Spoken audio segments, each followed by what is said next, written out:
આજે તારીખ 26/4/26 26/4/26 વૈદ્યનાથ મહાદેવની જય, સદગુરુ દેવ કી જય, નમઃ પાર્વતી પતે હર હર મહાદેવ.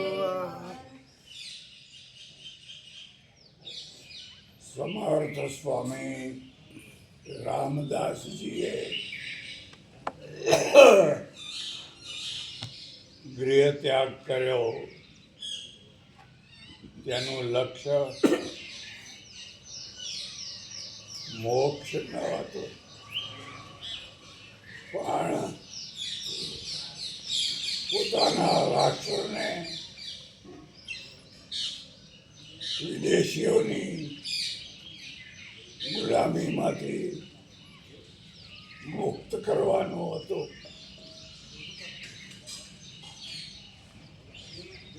આજ સુધીના મોટાભાગના મહાપુરુષોએ જે ગૃહ ત્યાગ કર્યો છે તે મોટાભાગે મોક્ષ માટે કર્યો છે. રામદાસજી માનતા હતા કે જો હું અને મારો દેશ ગુલામ હોય તો મારા એકલાને મોક્ષ પ્રાપ્ત કરવાનો કોઈ હેતુ રહેતો નથી. પણ આ વિશાળ બહુસંખ્યક હિન્દુ પ્રજાને મુઠ્ઠીભર અલ્પસંખ્યક વિધર્મીઓએ ગુલામ કેમ બનાવી, તેનું કારણ તપાસતા તેમને લાગ્યું કે હિન્દુ પ્રજા વિશાળ સંખ્યામાં હોવા છતાં પણ તેનામાં સંગઠિતતા અર્થાત એકતા નથી. બીજું કારણ તે આક્રમક નથી, અને ત્રીજું કારણ તે પલાયનવાદી અધ્યાત્મમાં ઓતપ્રોત થયેલી છે. જ્યાં સુધી આ ત્રણેય દોષો દૂર નહીં થાય ત્યાં સુધી આ હિન્દુ પ્રજા ગમે તેટલી મોટી સંખ્યામાં હશે તો પણ તે આઝાદીનું સુખ ભોગવી શકવાની નથી. એટલે મારે સૌથી પહેલાં આ ત્રણ દોષોને દૂર કરવા જોઈએ. દરેક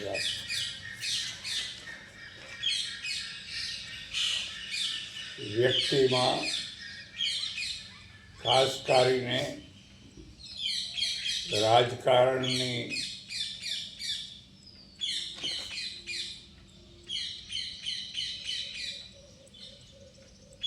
લાઈનમાં નેતા તરીકે અથવા રાજા તરીકે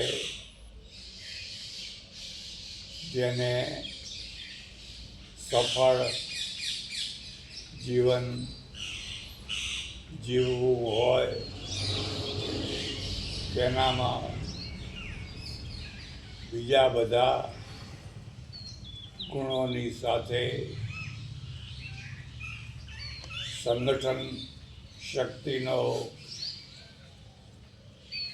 મહાન ગુણ હોવો જોઈએ. ભગવાન શ્રી રામમાં બધા ગુણો હતા, તો પણ તેમણે વાનર સેના ઊભી કરી અને તેમાં એવું સંગઠન સ્થિર કર્યું કે એકે એક વાનર ભગવાન રામ માટે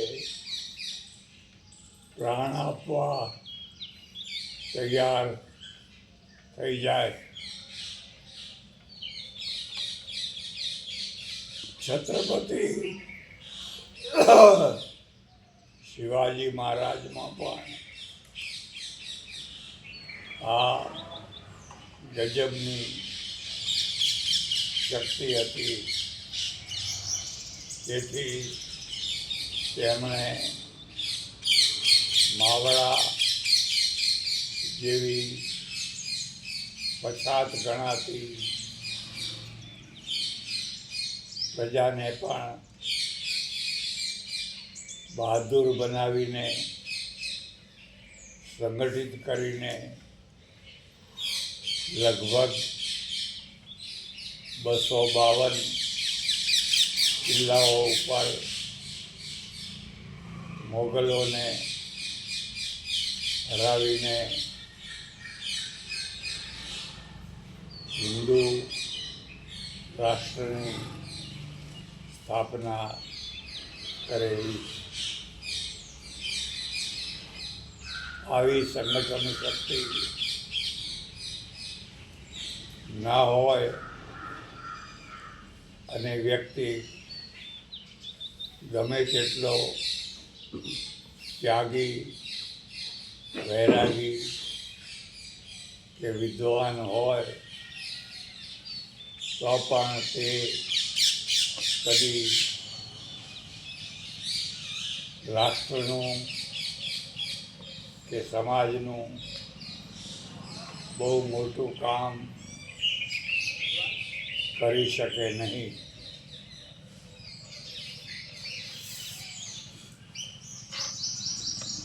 એટલે રામદાસજીએ ઉપર કહ્યા કે ત્રણેય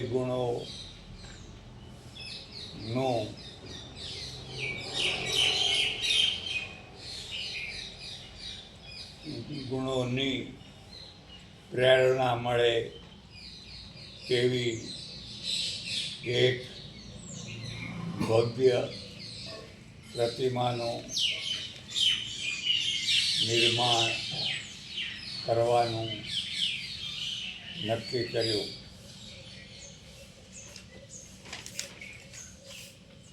આપણે હિન્દુ સનાતન ધર્મીઓ પ્રતિમા પૂજક છીએ. તેથી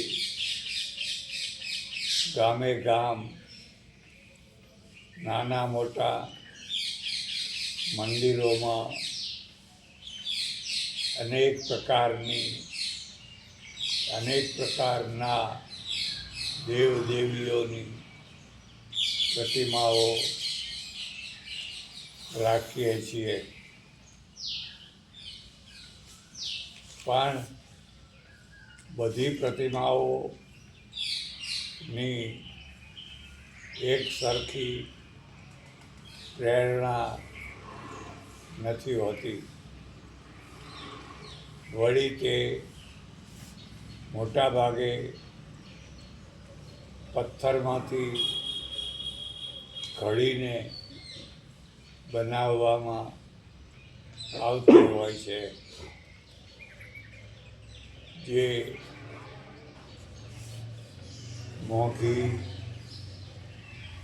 પડતી હોય છે.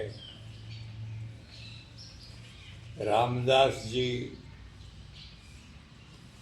ગુફામાં રહેતા હતા અને અકિંચન હોવાથી પાસે પૈસો પણ રાખતા ન હતા. વળી તે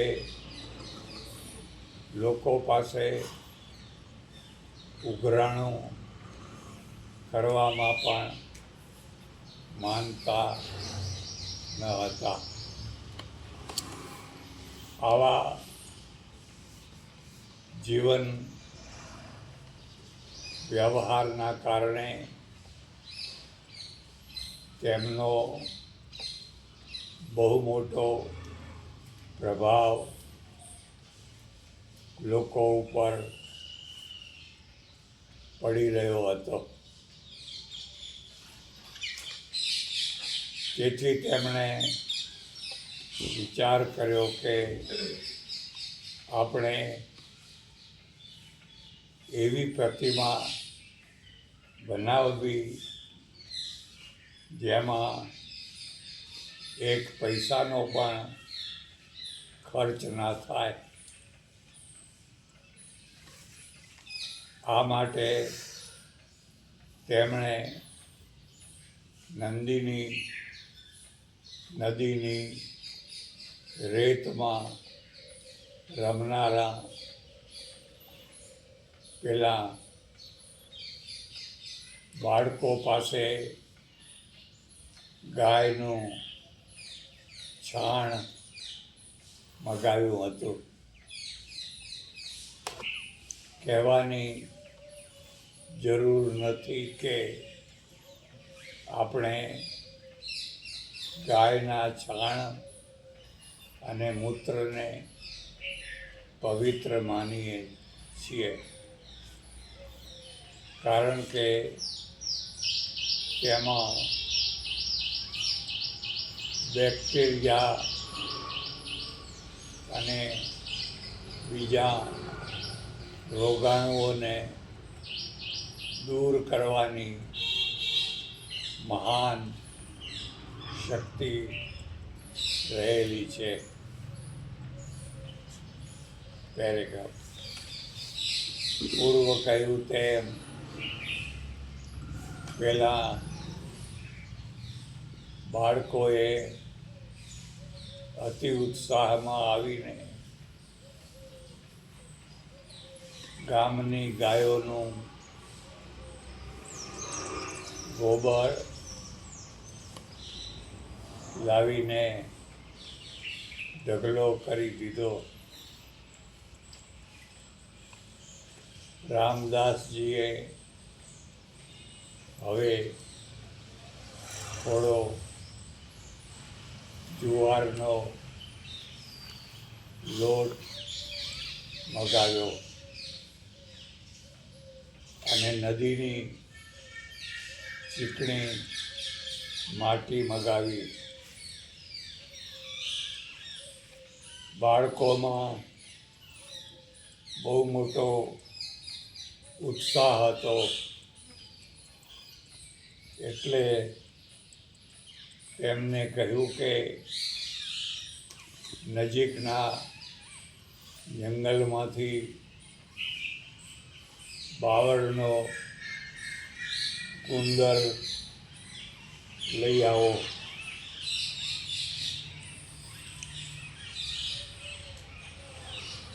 તરત જ બધા બાળકો નજીકના જંગલમાંથી સુંદર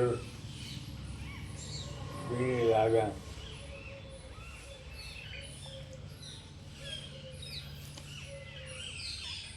આ રીતે જરૂરી ઘણી વસ્તુઓ ભેગી કરીને પેલા છાણમાં ભેળવી અને જેમ કુંભાર માટીને ખૂંદીને કાલવે તેમ બધા બાળકોએ આ મિશ્રિત થયેલા ઢગલાને ખૂબ ખૂંદીને કાલવી નાખ્યો. હવે તે એકદમ મજબૂત અને ચીકણો થઈ ગયો હતો.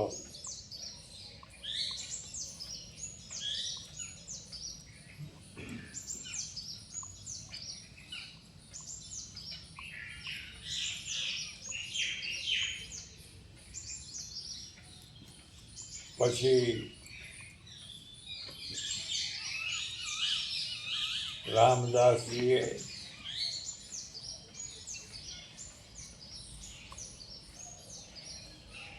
તે મિશ્રિત પદાર્થમાંથી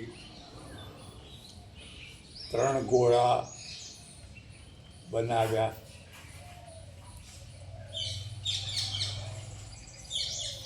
અને એકબીજા ઉપર મૂકીને સ્થૂળ રૂપ બનાવ્યું. પછી ધીરે ધીરે આંગળીઓથી તેને આકાર આપવા માંડ્યો. આકાર આપતા આપતા તે 3 ગોળા હનુમાનજી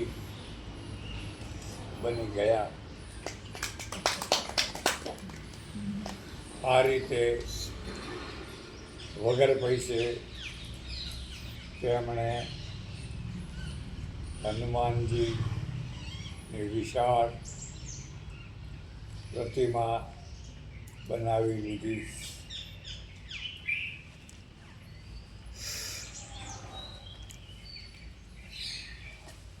પછી થોડા દિવસ તે પ્રતિમાને સુકાવા દીધી. જ્યારે પ્રતિમા પૂરેપૂરી સુકાઈ ગઈ ત્યારે તેના ઉપર સિંદૂર ચડાવવા માટે સિંદૂર મંગાવવામાં આવ્યું. પાટીલ સિંદૂર લઈ આવ્યા અને રામદાસજીએ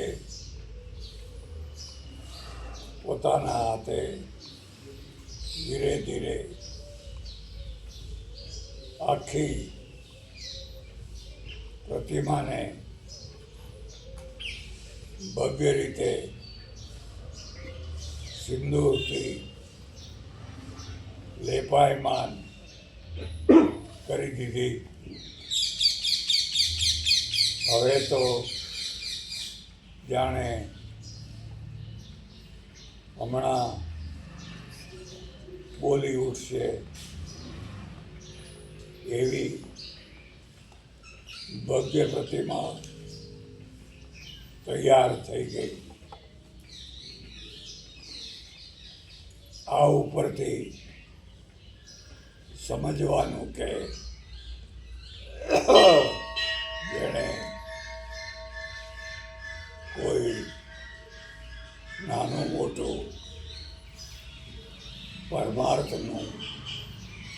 કે ધર્મનું કામ કરવું હોય તેણે પહેલા દિવસથી જ ફંડફાળો શરૂ કરવાનો નહીં, પણ જે સમયે જે તે વસ્તુઓ પ્રાપ્ત હોય તેમાંથી જ શરૂઆત કરવી. આવી નાની અને વિનામૂલ્યની શરૂઆત આગળ જતાં વિસ્તાર પામીને વિશાળ અને ભવ્ય થતી હોય છે. પણ જે લોકો પહેલેથી જ બૂમાબૂમ કરીને કે રોકકળ કરીને લોકો પાસે ફંડફાળો માગતા હોય છે, આવા લોકો સાધુના વેશમાં હોય તો પણ તેને માગણ સાધુ જ કહેવાય. રામદાસજી સાધુ હતા પણ માગણ સાધુ ન હતા, તેથી વગર પૈસે તેમણે આવી ભવ્ય પ્રતિમા બનાવી દીધી. હવે તેના મરાઠીમાં સ્તોત્રો રચીને રોજ આરતી પૂજા થવા લાગી.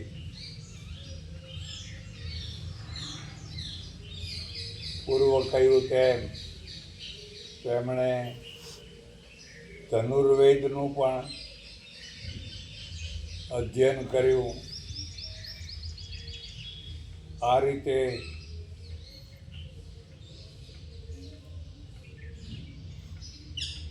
બધા શાસ્ત્રો તેમણે તૈયાર કરી લીધા.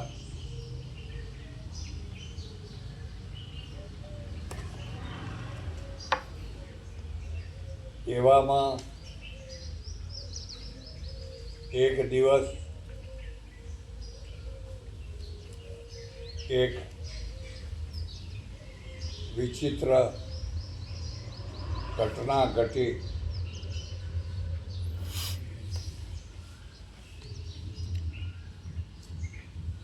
ઘટના એવી હતી કે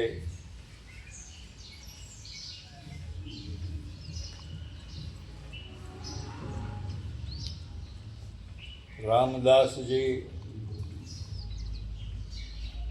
બપોર સુધી નંદિનીના પાણીમાં ઊભા રહીને પુરસ્ચરણ કરતા હતા.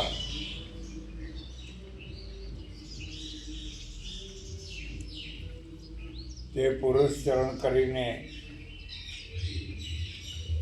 બહાર નીકળ્યા.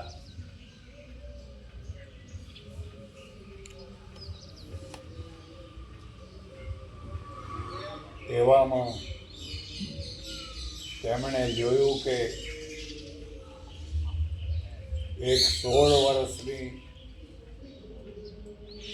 સુહાગીની પત્નીએ આવીને તેમના ચરણ સ્પર્શ કર્યા અને નમસ્કાર કર્યા. આપણે ત્યાં પ્રાચીન કાળમાં રિવાજ હતો કે કોઈ નમસ્કાર કરે તો સાચા સાધુ સંતો તેના માથા ઉપર હાથ મૂકીને આશીર્વાદ આપે. કારણ કે હાથમાંથી તે સાધુ સંતના ઓળા નીકળતા હોય છે.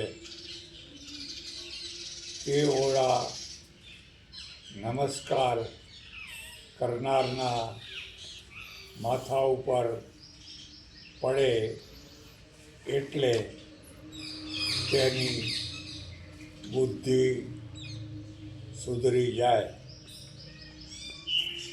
બુદ્ધિ સુધરે તો તેનું આખું જીવન સુધરી જાય.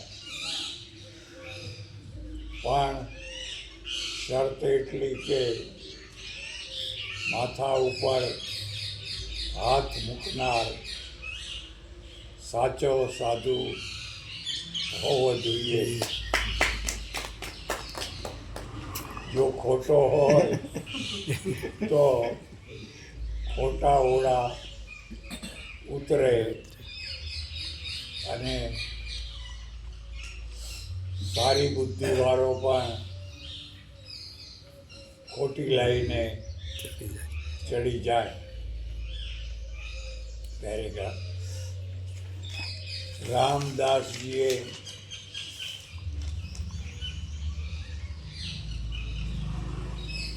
નદીમાં ઊભા રહીને પુરસ્ચરણ કરેલા, તેથી તેમનામાં સહજ રીતે સિદ્ધિ ઉતરી આવેલી. પણ પોતાની સિદ્ધિનું જ્ઞાન તેમને હતું નહીં. કારણ કે તે કદી સિદ્ધિનો ઉપયોગ કરતા નહીં. પણ આજે 16 શણગાર સજેલી રૂપનો અંબાર એવી એક સુહાગણી સ્ત્રી આવીને પગમાં પડી ગઈ એટલે સહજ રીતે તેમના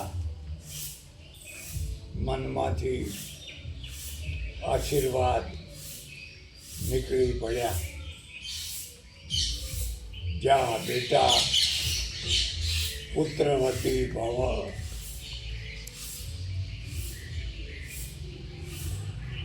આશીર્વાદ સાંભળીને પેલી સ્ત્રી ઊભી થઈ ગઈ અને ખડખડાટ હસવા માંડી.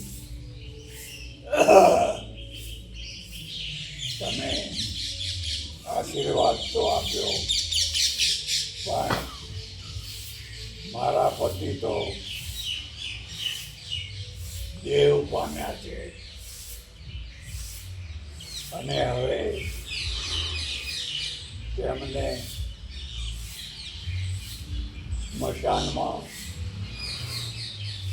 અંતિમ સંસ્કાર માટે લઈ જવામાં આવી રહ્યા છે. મારા પિયરની તીવ્ર ઈચ્છા હોવાથી હું તેમની પાછળ સતી થવા જઈ રહી છું. એટલે હું હવે થોડા જ સમયમાં સતી થઈ ગઈ. તો પછી તમારા આશીર્વાદનું શું થશે? બનેલું એવું કે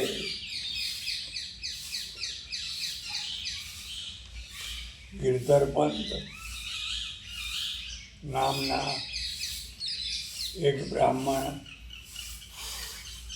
કેટલાય દિવસથી ક્ષય રોગની બીમારીથી પીડાતા હતા. તેમની પાસે ઘણી મિલકત હતી, એટલે તેમનો નાનો ભાઈ તેમના મૃત્યુની રાહ જોઈને બેઠો હતો કે ક્યારે મોટા ભાઈ મરી જાય ને આ બધી મિલકત મારા હાથમાં આવી જાય. આપણે માનીએ કે ના માનીએ, કેટલાય સંયુક્ત પરિવારોમાં આવા ભાઈઓ અને સગાઓ રહેતા હોય છે, જેમની નજર પોતાના વડીલ ઉપર નહીં પણ વડીલની મિલકત ઉપર રહેતી હોય છે. તે રાહ જોઈને બેઠા હોય છે કે ક્યારે વહેલી તકે આ વડીલનું મરણ થઈ જાય. ક્ષય રોગના કારણે ગિરધર પંતનું તો મરણ થયું, પણ હવે મિલકતનો વારસદાર તેમની પત્ની થવાની હતી. તેથી પત્નીના રોડાને દૂર કરવા માટે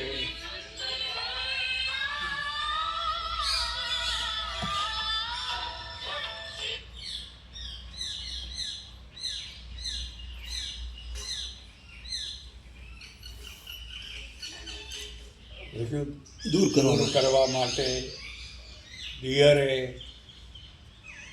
આગ્રહ કર્યો કે આપણી પરંપરામાં સતી થવાનો રિવાજ છે, માટે હે ભાભી, તમે પણ સતી થઈ જાઓ. જો સતી નહીં થાઓ તો આપણું કુળ કલંકિત થઈ જશે.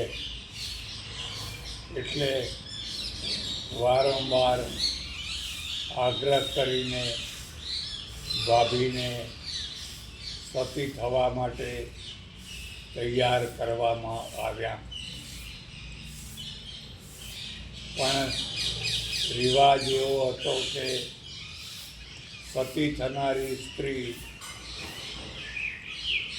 છેવટના 16 શણગાર સજી લે, કારણ કે પછી તેને શણગાર કરવા માટે જીવતા રહેવાનું નથી. આવી જ રીતે જૈન ધર્મમાં જ્યારે કોઈ કન્યા સાધ્વીની દીક્ષા લેવાની હોય છે, ત્યારે તેને પણ ખૂબ શણગારીને ભવ્ય વરઘોડો કાઢવામાં આવે છે. કારણ કે તે પછી તેના બધા શણગાર ઉતારીને માથું મુંડન કરાવીને કદરૂપા રૂપમાં જીવવાનું હોય છે. એટલે આ સ્ત્રી 16 શણગાર સજીને પતિની પાછળ સતી થવા જઈ રહી હતી. સાથે ડાઘુઓનું મોટું ટોળું અને ઢોલ નગારા વગાડનારા પણ હતા.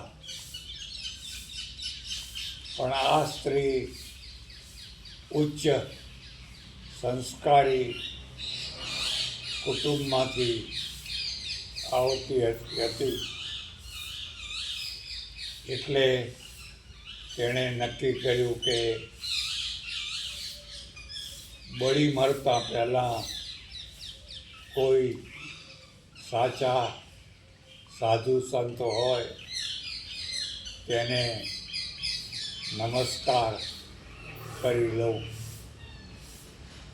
અને આખું ગામ જાણતું હતું કે ગુફાની અંદર રહેનારા રામદાસજી બહુ મોટા તપસ્વી અને વજ્રાનંદી હતા. તેથી તેમને નમસ્કાર કરવા આ સ્ત્રી આવી. યોગાનું યોગ રામદાસજી પુરસ્ચરણ પૂરું કરીને નદીમાંથી બહાર નીકળ્યા. જ્યારે વ્યક્તિ કોઈ સાચી સાધના કરીને નિવૃત્ત થતી હોય છે ત્યારે તેનામાં અલૌકિક ભાવ આવી જતો હોય છે અને બધા દુર્ભાવો દૂર થઈ જતા હોય છે. સામાન્ય રીતે સામાન્ય માણસોને લગભગ 24 કલાક દુર્ભાવો જકડીને દુઃખ દેતા હોય છે. આને ભાવ દુઃખ કહેવાય. જેટલા ખોટા વિચારો વધારે આવે તેટલું જ ભાવ દુઃખ વધારે થાય. અને આવા ખોટા વિચારો બંધ થઈને સારા વિચારો આવવા લાગે તેને ભાવ સુખ કહેવાય. ભાવ સુખ જેવું બીજું કોઈ સુખ નથી.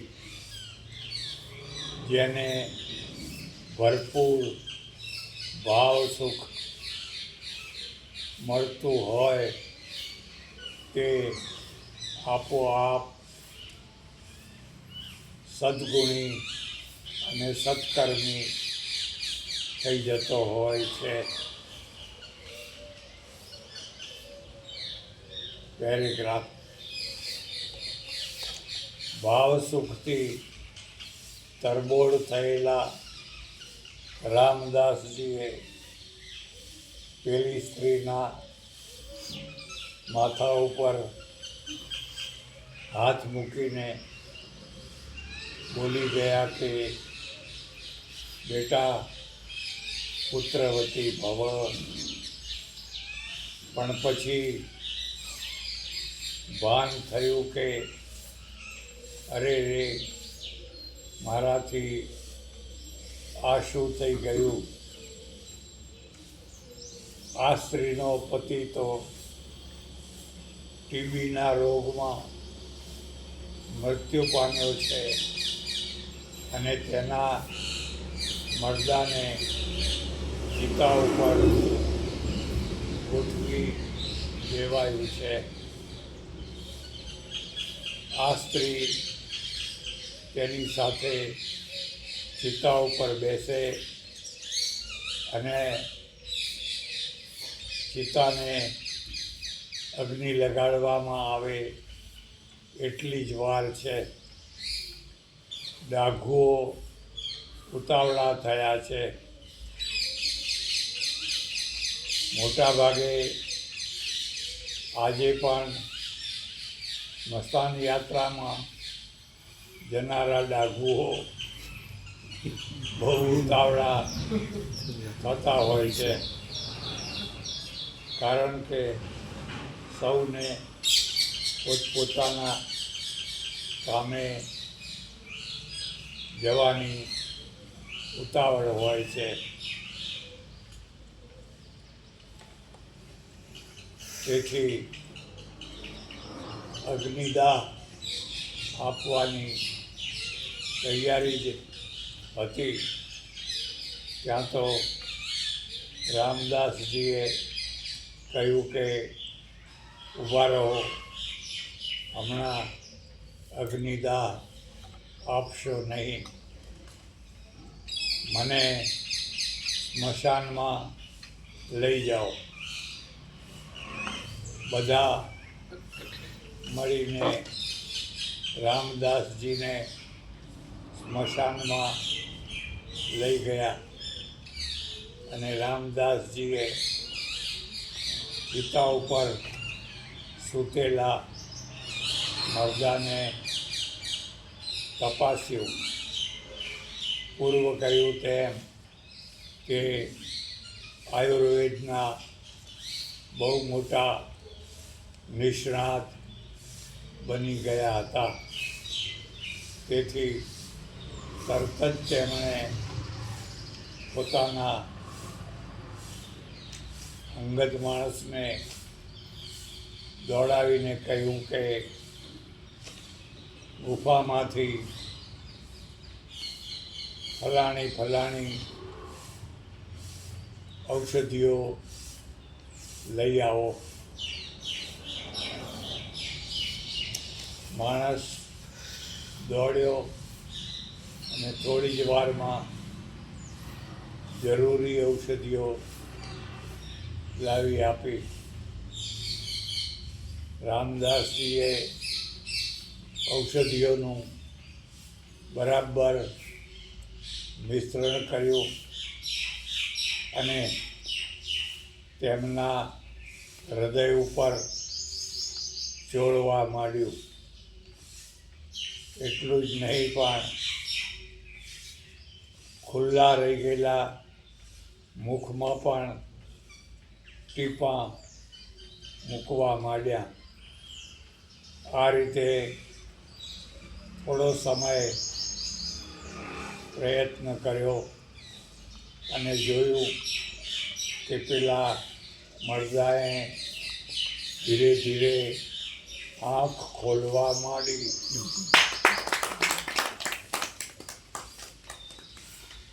બધાને નવાઈ લાગી કે આ શું થઈ રહ્યું છે. થોડી જ વારમાં પૂરેપૂરી આંખ ઉઘાડી અને ચારે તરફ જોવા લાગ્યો અને કહ્યું કે તમે મને અહીં કેમ લઈ આવ્યા છો? ડાઘુઓ તો હેરાન થઈ ગયા. એટલી વારમાં તો પેલું મરદું ચિતા ઉપરથી બેઠું થઈ ગયું અને ઊભા થઈને ચાલવા માંડ્યું. પેલી સ્ત્રીના આનંદનો પાર ન રહ્યો. બધા ડાઘુઓ હર્ષમાં આવી ગયા અને ગિરધર પંત પોતાની પત્ની સાથે પોતાના ઘરે પહોંચી ગયા. ત્યારે પેલી પત્નીએ કહ્યું કે હે મહારાજ, તમે મને મારા પતિને નવું જીવન આપ્યું છે, એટલે જો તમારો આશીર્વાદ મળશે તો પહેલું બાળક હું તમારા શરણે ધરી દઈશ.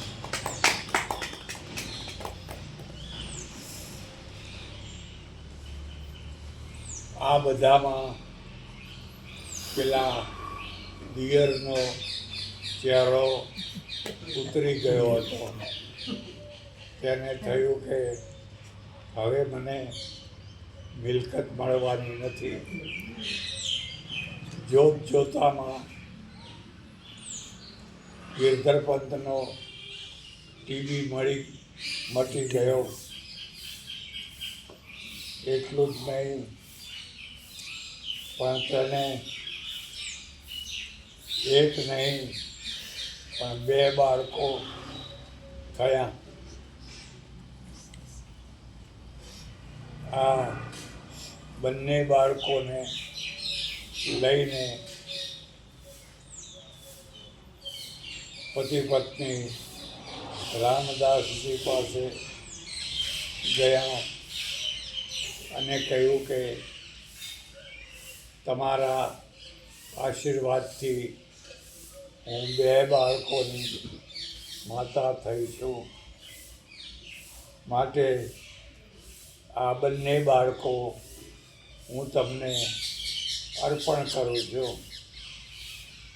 ત્યારે રામદાસજીએ કહ્યું કે મારે માત્ર એક જ બાળકની જરૂર છે. બીજું બાળક તું રાખી લેજે. જે બાળક રામદાસજીએ રાખ્યું તે આગળ જતાં ઉદ્ધવ બન્યું. બસ આજ જરા વહેલું પૂછ્યું. ગુરુદેવ કી જય. કનૈયા લાલ કી જય. ઈશ્વર મહાદેવ કી જય. મહારાજની જય. સ્વામી સચ્ચિદાનંદજી મહારાજની જય. પાર્વતીપતિ હર હર મહાદેવ. રામદાસ